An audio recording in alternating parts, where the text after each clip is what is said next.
நீங்க எப்பாவது இதை யோசிச்சிருக்கீங்களா? மாதம் மாதம் கரெக்ட்டா சம்பளம் வருது. ரொம்ப ஹார்ட் ஒர்க் பண்றோம். ப்ரமோஷன் கூட கிடைக்குது. ஆனா மாத கடைசியில பாத்தீங்கன்னா, ஏதோ ஒரு பண நெருக்கடி இருந்துகிட்டே இருக்கு. ஏன்? ஆமா. இது நெறைய பேர் வாழ்க்கையில. அதாவது நம்ம ஊர்ல நெறைய ஐடி ஊழியர்கள், மருத்துவர்கள்னு அதிக சம்பளம் வாங்குறவங்க கூட இந்த நிலைமையில தான் இருக்காங்க. கரெக்ட். மாதம் பல லட்சங்கள் சம்பாதிச்சாலும், அடுத்த மாத சம்பளம் வரலன்னா, அவங்க ஒட்டுமொத்த வாழ்க்கையும் தடம் புரண்டுடுங்கிற நிலைமையில தான் பலரும் இருக்காங்க. இதுக்கு காரணம் அவங்க வாங்குற லட்சங்கள்ல இல்ல. அவங்க பணத்த அணுகுற அந்த மைண்ட் செட்ல தான் இருக்கு. நிச்சயமா. நம்ம எல்லாரும் பணத்த ஒரு குறிப்பிட்ட கோணத்துல தான் சிந்திக்க பழகியிருக்கோம். ஒருத்தர் எவ்ளோ சம்பாதிக்கிறார் அப்படிங்கிறத விட, அவர் பணத்தை எப்படி பார்க்கறார் அப்படிங்கிறது தான் ரொம்ப முக்கியம். அதனால தான் உங்களுக்காகவே பிரத்யேகமா உருவாக்கப்பட்ட இந்த ஆழமான அலசல்ல நீங்க இதுவரைக்கும் நம்பிட்டு இருந்த பல நிதி விதிகளையும் நம்ம உடைச்சு பார்க்க போறோம். Robert Kiyosaki, Morgan Housel, CA Nitin Kaushik இவங்களோட புத்தகங்கள், ஆய்வுகள் இதையெல்லாம் வச்சு பணக்கார மைண்ட் செட் மற்றும் நடுத்தர வர்க்க மைண்ட் செட் இது ரெண்டுக்கும் நடுவுல இருக்கிற மிகப்பெரிய வித்தியாசங்களை பத்தி பேச போறோம். இது ஒரு ரொம்ப முக்கியமான டாபிக். ஏன்னா நெறைய பேர் ஒரு தப்பான புரிதல்லே வாழ்ந்துட்டு இருக்காங்க. கண்டிப்பா. சரி, முதல்ல பணத்தை பற்றிய ஒரு சைக்காலஜில இருந்தே ஆரம்பிப்போம். இப்ப மார்கன் ஹவுசல் அவரோட சைக்காலஜி ஆஃப் மணி புத்தகத்துல உண்மையான செல்வம் அப்படிங்கிறது கண்ணுக்கு தெரியாதது, அதாவது இன்விசிபிள் வெல்த் அப்படின்னு சொல்றாரு. இது எனக்கு கொஞ்சம் முரண்பாடா தோணுது. அது ஏன் முரண்பாடா தோணுதுன்னு நீங்க நினைக்கிறீங்க? இல்ல, இப்போ ரோட்ல ஒரு பெரிய ரொம்ப விலை உயர்ந்த கார் போகுதுன்னு வைங்க, அல்லது ஒருத்தர் பெரிய பங்களாவுல வாழ்ந்தா நம்ம மூளை உடனே அவரை பெரிய பணக்காரர்னு தானே கணக்கு போடுது. கண்ணுக்கு தெரியற அந்த ஆடம்பரத்தை தானே நம்ம செல்வம்னு நினைக்கிறோம். இங்க தான் நடுத்தர வர்க்க மைண்ட் செட் பண்ற முதல் அடிப்படை தவறு இருக்கு. இத நம்ம ஒரு சைக்காலஜி கண்ணோட்டத்தோட பார்க்கணும். கண்ணுக்கு தெரியற அந்த விலையுயர்ந்த கார் அந்த நபர் தன்னிடம் இருந்த பணத்தை எவ்வளவு செலவழிச்சிட்டார் அப்படிங்கறத காட்டுது தவிர, அவரிடம் எவ்வளவு செல்வம் மிச்சம் இருக்குங்கிறத காட்டல. ஓ, அதாவது செலவு பண்ண பணத்தை பார்த்துட்டு நம்ம ஆச்சரியப்படுறோம். ஆமா, எக்ஸாக்ட்லி. இது ஒரு பிராக்டிக்கல் உதாரணத்தோட நான் சொல்றேன். இப்போ நடுத்தர வர்க்க மைண்ட் செட் இருக்கிற ஒருத்தருக்கு ஆபீஸ்ல ஒரு பெரிய போனஸ் கிடைக்குது, இல்ல ஒரு 5 லட்சம் ரூபாய் திடீர்னு வருதுன்னு வைங்க. அவர் மனசு முதல்ல எதை யோசிக்கும்? உடனே ரொம்ப நாளா வாங்க நினைச்ச அந்த புது மாடல் காரை வாங்கலாம், அதுக்கு டவுன் பேமெண்டா இந்த 5 லட்சத்தை கட்டலாம் தான் யோசிப்பாங்க. இல்லனா வீட்டை கொஞ்சம் ஆடம்பரமா மாத்தலாம்னு நினைப்பாங்க. கரெக்ட். கிடைச்ச பணத்தை உடனடியா ஏதோ ஒரு பொருளா மாட்டிடுவாங்க. இது அவங்களுக்கு குடுக்கறது ஒரு ஷார்ட் டேர்ம் கம்ஃபர்ட், அதாவது ஒரு குறுகிய கால ஆறுதல் மட்டும்தான். தங்க பணக்காரர்கள் அப்படிங்கிற பிம்பத்தை சமூகத்துக்கு காட்டவங்க ட்ரை பண்றாங்க. சோ மத்தவங்க பார்த்து நம்மள பணக்காரன்னு நினைக்கணும் அப்படிங்கிற எண்ணம். ஆமா. ஆனா பணக்கார மைண்ட் செட் இருக்கிறவங்க இத முற்றிலும் வேற கோணத்துல அணுகுவாங்க. அவங்க எப்பவுமே லாங் டேர்ம் திங்கிங், அதாவது பல தசாப்தங்கள மனசுல வச்சு சிந்திப்பாங்க. அவங்களுக்கு அந்த 5 லட்சம் கிடைச்சா இந்த தொகைய வச்சு எப்படி இன்னொரு புது வருமானத்தை உருவாக்கலான்னு யோசிப்பாங்க. எப்படி இத முதலீடு செஞ்சு பல மடங்கா மாத்தலான்னு பாப்பாங்க இல்லையா? சூப்பர். அதாவது ஒரு மாம்பழம் கிடைச்சா நடுத்தர வர்க்க மைண்ட் செட் அதை உடனே சாப்பிட்டு முடிச்சிடுது. ஆனா பணக்கார மைண்ட் செட்டோ அந்த மாங்கொட்டைய நட்டு ஒரு மரமா மாத்தி வாழ்நாள் முழுசும் மாம்பழம் சாப்பிட நினைக்குது. நான் சொல்றது கரெக்டா? ரொம்ப அருமையான ஒப்பீடு. அந்த மரம் கண்ணுக்கு தெரிய பல வருஷம் ஆகும். அது வரைக்கும் அவங்க சாதாரணமான ஆட்கள் மாதிரி தான் வெளியே தெரிவாங்க. அதுதான் மார்கன் ஹவுசல் சொல்ற அந்த இன்விசிபிள் வெல்த். ஆனா ஒரு நிமிஷம் இருங்க. அப்படியானால் ஐடி துறையிலேயோ இல்ல கார்ப்பரேட் கம்பெனிகள்லயோ மாதம் பல லட்சங்கள் சம்பளம் வாங்குறவங்க பணக்காரர்கள் இல்லையா? ஒருத்தரோட வருமானம் அதிகமா இருந்தாலே அவர் இயல்பாவே பணக்காரவ தானே? எனக்கு இங்க கொஞ்சம் குழப்பமா இருக்கு. அதிக சம்பளம் வாங்குறவங்களுக்கு அந்த ஃபினான்ஷியல் செக்யூரிட்டி அதிகமா தான் இருக்கும். நீங்க கேக்குறது ரொம்ப ரொம்ப முக்கியமான கேள்வி. அதிக வருமானம் ஈட்டுறது நிதி பாதுகாப்ப கண்டிப்பா தராது. இத சிஏ நிதின் கௌஷிக் ரொம்ப தெளிவா விளக்குறாரு. ஒரு நபர் வருஷத்துக்கு 40 லட்சம் கூட சம்பாதிக்கலாம். ஓகே. ஆனா அவருக்கு வர்ற வருமானத்தை விட அவரோட பணப்புழக்கம், அதாவது கேஷ் ஃப்ளோ எப்படி செயல்படுது அப்படிங்கறது ரொம்ப முக்கியம். அதிக சம்பளம் வாங்குறவங்க பெரும்பாலும் தங்களோட வாழ்க்கை செலவுகளையும் அதே அளவுக்கு அதிகப்படுத்திக்கிட்டே போவாங்க. இதுக்கு பேர் தான் லைஃப் ஸ்டைல் கிரீப். ஆமா ஆமா. இப்போ 50,000 சம்பளம் வாங்கும்போது சாதாரண பைக் வச்சிருப்பாங்க. 1 லட்சம் வாங்கும்போது ஒரு செடான் கார் வாங்குவாங்க. அப்புறம் 2 லட்சம் வாங்கும்போது சிட்டிக்கு நடுவுல ஒரு பெரிய 3 பிஹெச்கே வீடு வாங்குவாங்க. அதுதான் பிரச்சனையாவே மாறுது. வருமானம் உயரும்போது அவங்க 30 வருஷ இஎம்ஐல ஒரு பெரிய வில்லாவை வாங்குவாங்க. பசங்களோட ஸ்கூல் ஃபீஸ் லட்சங்கள்ல இருக்கும். வருஷா வருஷம் இன்டர்நேஷனல் ட்ரிப் போவாங்க. ஆமா, ஸ்டேட்டஸ் மெயின்டைன் பண்ணணும்ல. டேட். இதோட விளைவு என்னன்னா, அவங்க மாசம் 2 லட்சம் சம்பாதிச்சாலும், அவங்களோட மாதாந்திர செலவுகளும் இஎம்ஐயும் சேர்த்து 1,90,000 வந்து நிக்கும். இதனால அவங்களால ஒரு மாசம் கூட வேலைக்கு போறத நிறுத்தவே முடியாது. அப்போ அதிக சம்பளம் வாங்கினாலும் அவங்க அடுத்த மாச சம்பளத்தை நம்பி தான் வாழ்க்கையை ஓட்டுறாங்க. எக்ஸாக்ட்லி. இந்த நிலைமைய தான் ராபர்ட் கியோசாகி எலி பந்தயம், அதாவது ராட் ரேஸ் அப்படின்னு ரொம்ப பாப்புலரா சொல்றாரு. இது ஒரு ட்ரெட்மில்ல ஓடுற மாதிரி இருக்கு. நீங்க எவ்வளோ வேகமா ஓடினாலும் நீங்க இருக்கிற அதே இடத்துல தான் இருப்பீங்க. ஒருவேளை ஓடுறத நிறுத்திட்டா அப்படியே கீழே விழுந்துடுவீங்க. ரொம்ப கரெக்டான எக்ஸாம்பிள். சரி, இந்த வாழ்க்கை செலவுகளை அதிகப்படுத்துறத பத்தி பேசணும் இல்லையா? இங்க தான் நடுத்தர வர்க்கம் செய்யற மிகப்பெரிய தவறு ஒளிஞ்சிருக்குன்னு நான் நினைக்கிறேன். அதுதான் சொத்துகள் பற்றிய தவறான புரிதல். ஆமா, நிச்சயமா. இந்த ஒரு விஷயத்தோட பின்னாடி இருக்கிற லாஜிக்க நீங்க தெளிவா புரிஞ்சுக்கிட்டா போதும், உங்களோட ஒட்டுமொத்த நிதி நிலைமையே மாறிடும். ராபர்ட் கியோசாகியோட ரிச் டாட் புவர் டாட் புத்தகத்தோட அடிப்படை கருத்தே இதுதான். அந்த ஆசெட்ஸ் அண்ட் லைபிலிட்டிஸ் கான்செப்ட் தானே? ஆமா, சொத்து அதாவது அசெட்னா என்ன, பொறுப்பு அதாவது லயபிலிட்டினா என்ன, இது அவர் ஒரே வரியில ரொம்ப சிம்பிளா வரையறுக்கிறார். உங்க பாக்கெட்ல பணத்தை போடுற எல்லாமே சொத்து, உங்க பாக்கெட்ல இருந்து பணத்தை எடுக்கிற எல்லாமே பொறுப்பு. கொஞ்சம் வெயிட் பண்ணுங்க. இது எனக்கு ரொம்ப முரண்பாடா இருக்கே. நான் பல வருஷமா இஎம்ஐ கட்டி வாங்கியிருக்கேன் சொந்த வீடு. அப்புறம் நான் ஆசாசியா வாங்கின காரு, இதெல்லாம் சொத்து கிடையாதா? இல்லவே இல்ல. ஆனா பேங்க் கூட என் வீட்டை அசெட்டுன்னு தானே சொல்லுது. எல்லாத்துக்கும் மேல மாசம் மாசம் வாடகை கொடுக்கறதுக்கு பதிலா இஎம்ஐ கட்டுறது ரொம்ப புத்திசாலித்தனம்னு தான் நம்ம ஊர்ல எல்லாரும் சொல்றாங்க. ஒரு கட்டத்துல அந்த வீடு எனக்கு முழுசா சொந்தமாகிடுமே, அதை எப்படி நீங்க சொத்து இல்லைன்னு சொல்ல முடியும்? இத நீங்க எமோஷனலா பார்க்காம கொஞ்சம் கணக்குப்படியும் லாஜிக்கல் படியும் யோசிச்சு பாருங்க.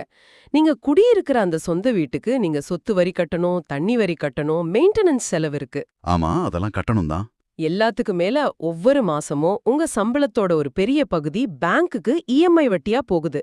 அந்த வீடு உங்களுக்கு மாசம் மாசம் எந்த பணத்தையும் திருப்பி தர்றதில்ல. மாறாக உங்ககிட்ட இருந்து பணத்தை வாங்கிக்கிட்டே தான் இருக்கு. அதனால அது எப்படி உங்க சொத்தாகும்?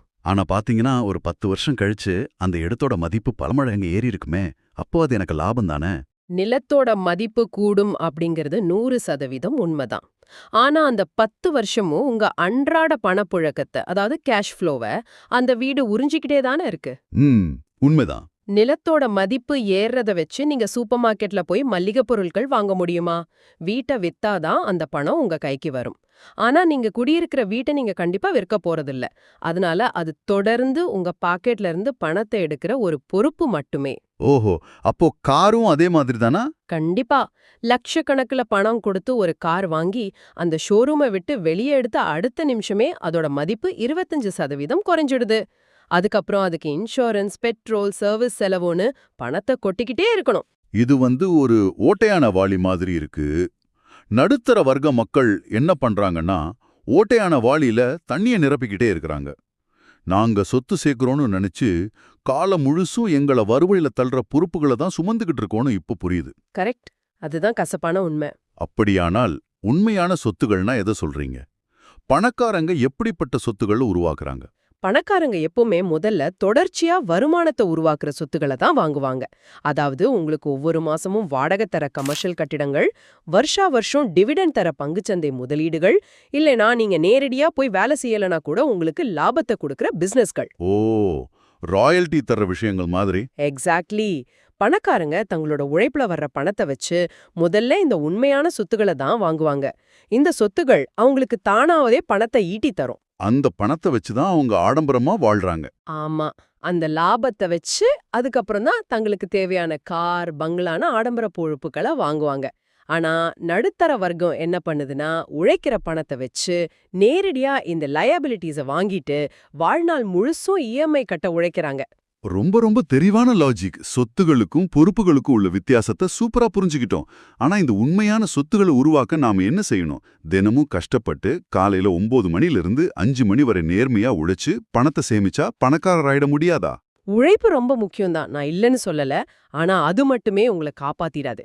இங்கதான் நாம உழைக்கும் வருமானத்துக்கும், அதாவது ஏர்ன்ட் இன்கம்க்கும், மந்தமான வருமானம் அதாவது பாசிவ் இன்கம்க்கும் உள்ள வித்தியாசத்தை பார்க்கணும். CA நிதின் கௌஷிக் இத பத்தி பேசுறாருல்ல? ஆமா, அவரு ரொம்ப தெளிவா ஒன்னு சுட்டி காட்டுறாரு. நடுத்தர வர்க்க மக்கள் எப்பவுமே தங்களோட அடுத்த சம்பள உயர்வையும் அடுத்த கம்பெனிக்கு வேலை மாறதையும் நம்பியிருக்காங்க. ஆனா இன்றைய பொருளாதாரத்துல பணவீக்கம், அதாவது இன்ஃப்ளேஷன், சுமார் 7% அளவுல வளருது. அப்போ நமக்கு கிடைக்கிற அந்த 10% சம்பள உயர்வு இந்த விலையேற்றத்தை சமாளிக்கவே சரியா போயிடும். எக்ஸாக்ட்லி. நீங்க உங்க நேரத்தை பணத்துக்காக வித்துக்கிட்டு இருக்கீங்க. நீங்க வேலை செஞ்சாதான் காசு. அப்போ கடினமா உழைக்கிறது வீணா? வெறும் சம்பளத்தை மட்டுமே நம்பி இருக்கிறவங்க வாழ்க்கையில முன்னேறவே முடியாதா? உழைக்கிறது தப்பில்ல, ஆனா பணத்துக்காக மட்டுமே உழைக்கிறது தான் தப்பு. பணக்காரங்க எப்பவுமே பணத்துக்காக வேலை செய்ய மாட்டாங்க, பணம் தான் அவங்களுக்காக வேலை செய்யும். இதுல நிபுணர் லாரல் லாங்குமேர் ஒரு சூப்பரான கான்செப்ட் சொல்றாரு. என்ன அது? நீங்க ஒவ்வொருத்தரும் சுதந்திர தினம், அதாவது ஃப்ரீடம் டே அப்படிங்கிற ஒன்ன உங்க வாழ்நாள்ல அடையணும். ஃப்ரீடம் டேனா என்னைக்கு நாம ரிட்டையர் ஆகுறோமோ அந்த நாளா? இல்ல, நீங்க காலையில எழுந்து வேலைக்கு போகலன்னா கூட உங்களோட அடிப்படை வாழ்க்கை செலவுகளை பாத்துக்கிற அளவுக்கு உங்களோட முதலீடுகள் உங்களுக்கு பணத்தை தரணும். என்றைக்கு உங்க முதலீடுகளோட வருமானம் உங்க மாத செலவுகளை தாண்டி வருதோ அன்றைக்கு தான் உங்களோட உண்மையான சுதந்திர தினம். வாவ்! அதை கேட்கும்போதே ரொம்ப சிலிர்க்கிறது. வேலைக்கு போகணுங்கிற எந்த கட்டாயமும் இல்லாம நமக்கு பிடிச்சதை மட்டும் செய்யறது, அதுதான் உண்மையான செல்வம். இதுதான் அந்த பாசிவ் இன்கம் இல்லையா? முதலீடு செஞ்சுட்டு நம்ம பாட்டுக்கு நிம்மதியா தூங்கலாம். அங்கதான் நீங்க ரொம்ப கவனமா இருக்கணும். லோரல் லாங்கேமிய இதுல ஒரு மிக முக்கியமான எச்சரிக்கையை தர்றாரு. நிறைய பேர் என்ன பண்றாங்கன்னா, பங்குச்சந்தையிலயோ இல்ல ஒரு பிசினஸ்லயோ பணத்தை போட்டுட்டு அப்படியே மறந்துருவாங்க. அது ரொம்ப தவறான ஒரு விஷயம். அது பேக்கேவ் இன்கமா இருக்கணும்னு அவர் சொல்றாரு. ஒரு நிமிஷம், பேக்கேவ் இன்கமா பாசிவ்னு சொல்ல வரீங்களா? இது என்ன புது வார்த்தையா இருக்கு? இது பாசிவ் மற்றும் ஆக்டிவ், இந்த 2 வார்த்தைகளோட இணைப்பு தான் பேக்கேவ். அதாவது நீங்க ஒரு முதலீடு செஞ்ச பிறகு தினமும் அதுல 8 மணி நேரம் உட்கார்ந்து வேலை செய்ய வேண்டியதில்ல, அது பாசிவ். ஆனா தொடர்ந்து அதை தீவிரமா கண்காணிக்கணும், அது ஆக்டிவ். ஓ, அதாவது போட்டுட்டு மறந்துடக்கூடாது, அப்பப்போ செக் பண்ணணும். ஆமா, உங்க போர்ட்ஃபோலியோ எப்படி இருக்கு, மார்க்கெட் நிலைமை என்ன, உங்க முதலீடு சரியான திசையில தான் போகுதா அப்படிங்கறத தொடர்ந்து கவனிச்சாகணும். எந்த ஒரு சொத்தையும் முழுவதுமா அப்படியே கவனிக்காம விட்டுறது ரொம்ப ஆபத்தானது. பணத்துக்கு நீங்க பொறுப்பேற்கலன்னா பணம் உங்களை விட்டு போயிடும். ரொம்ப பிராக்டிக்கலான விளக்கம். சரி, பணம் நமக்காக உழைக்கிற ஒரு சிஸ்டம் தேவைங்கிறத பார்த்துட்டோம். இந்த சிஸ்டமை உருவாக்குறதுக்கு நமக்கு எந்த மாதிரியான மைண்ட் செட் வேணும்? இத டிபிஎஸ் பேங்க் வெளியிட்ட ஒரு தரவு ரொம்ப ஆழமா விளக்குது. முதலீட்டை பொறுத்தவரை மனிதர்களை வளர்ச்சி மனநிலை, அதாவது growth மைண்ட் செட், அப்புறம் நிலையான மனநிலை, அதாவது ஃபிக்ஸ்டு மைண்ட் செட்னு 2 வகையா பிரிக்கலாம். நடுத்தர வர்க்கத்தினர் பாத்தீங்கன்னா எப்பவுமே ஒரு விதமான பயத்துல தான் இருப்பாங்க. அவங்க எப்பவுமே சேஃப்டியா தானே தேடுவாங்க. ஆமா, அவங்க பாதுகாப்பை மட்டுமே தேடுறாங்க. பங்குச்சந்தையா, ஐயோ வேண்டாம், அது சூதாட்டம்னு சொல்லுவாங்க. ரியல் எஸ்டேட்டா, யாராவது ஏமாத்திடுவாங்கன்னு ஒதுங்கிடுவாங்க. தங்களோட பணத்தை வெறும் ஃபிக்ஸட் டெபாசிட்ல மட்டுமே வைப்பாங்க.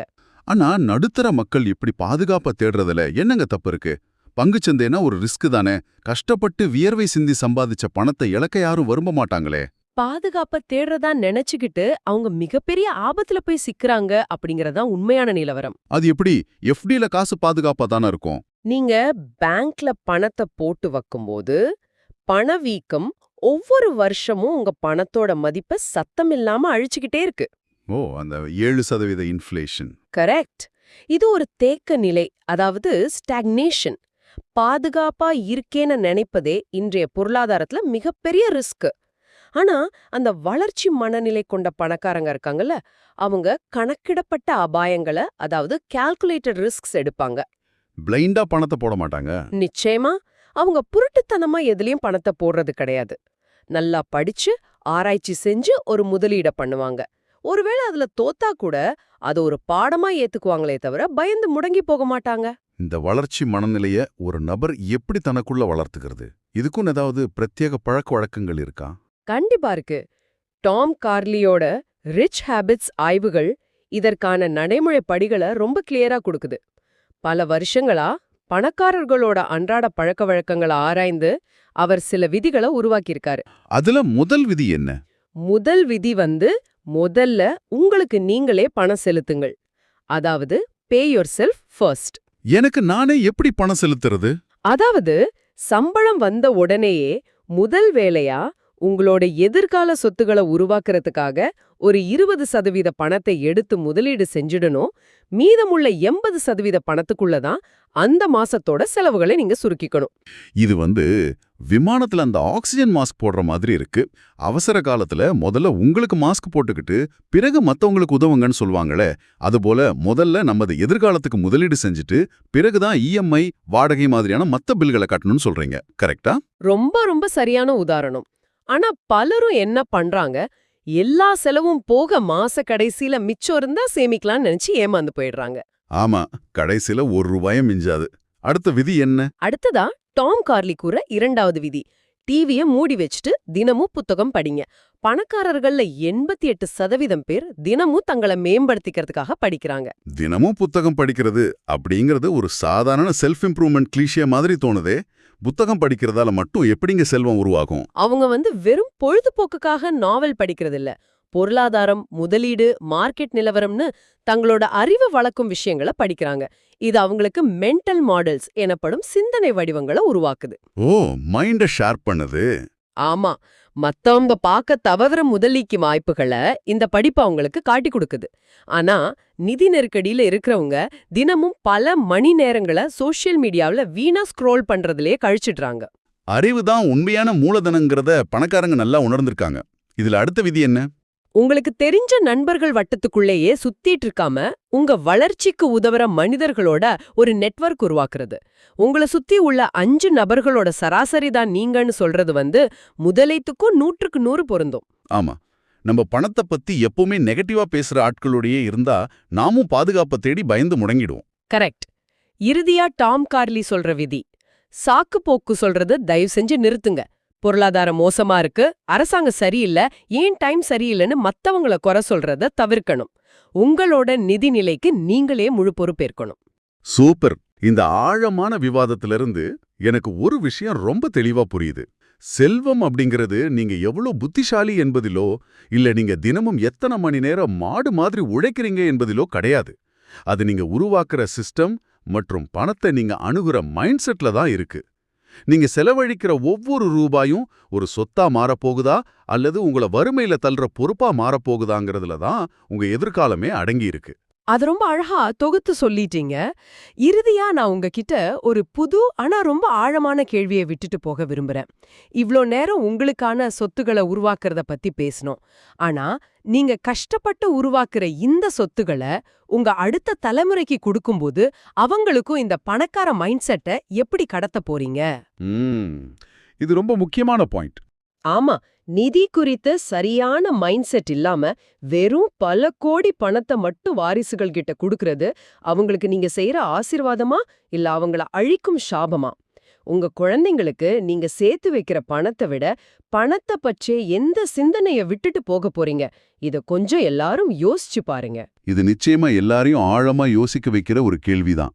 பணத்தை மட்டும் விட்டுட்டு போறதை விட பணத்தை எப்படி நிர்வகிக்கணுங்கிற அறிவை விட்டு செல்வதுதான் உண்மையான தலைமுறை செல்வம். இந்த உரையாடல் பணத்தை பற்றிய உங்களோட பார்வையை முற்றிலும் மாத்திருக்கும்னு நாங்க நம்புறோம். இன்றிலிருந்து உங்க ஒவ்வொரு ரூபாயும் உங்களுக்காக உழைக்க தொடங்கட்டும். இந்த மாதிரி சிந்தனையை தூண்டும் இன்னொரு ஆழமான அலசல்ல நம்ம சீக்கிரமே சந்திக்கலாம். மறக்காம சப்ஸ்கிரைப் பண்ணிடுங்க.